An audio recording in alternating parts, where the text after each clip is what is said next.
The right decision. It was the wrong decision. Period. There's no excuse for that. Police admit they failed. While a gunman was killing kids in a classroom in Texas, police stood in a hallway waiting for keys and tactical equipment. The Texas Department of Safety says the decision was the wrong one. Today they shared more details on what happened between the time a gunman entered the school and the moment police shot and killed him.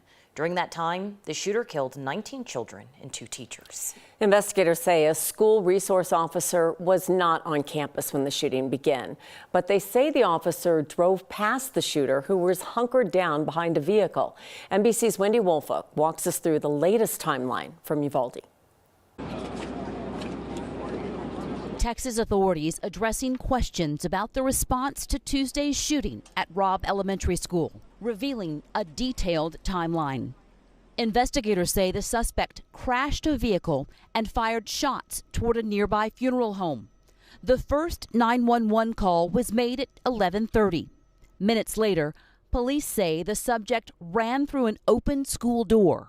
Where we knew the shooter entered, Ramos, was propped open by a teacher.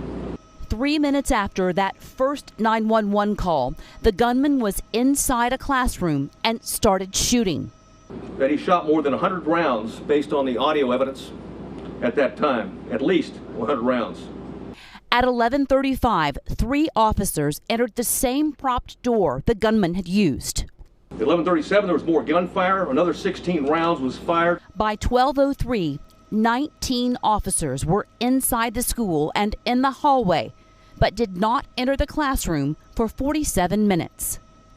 They breached the door using keys that they're able to get from the janitor because both doors were locked. They killed the suspect at that time. The delay, according to investigators, was a decision by local law enforcement. The on-scene commander at the time believed that it had transitioned from an active shooter to a barricaded subject. For the benefit of hindsight, where I'm sitting now, then of course it was not the right decision. It was the wrong decision. The investigation is ongoing, and so is the grief. Ileana Torres went to school and never came home. She was 10 years old, described as energetic. My heart has this big of a hole. Families and a community mourning their losses and demanding answers. Wendy Woolfolk, NBC News, Uvalde, Texas. Families have now shared the names and faces of each of the 21 people killed Tuesday.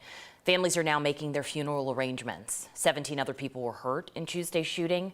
6 victims remain in the hospital tonight. The school district has created a memorial fund to help the victims of the shooting.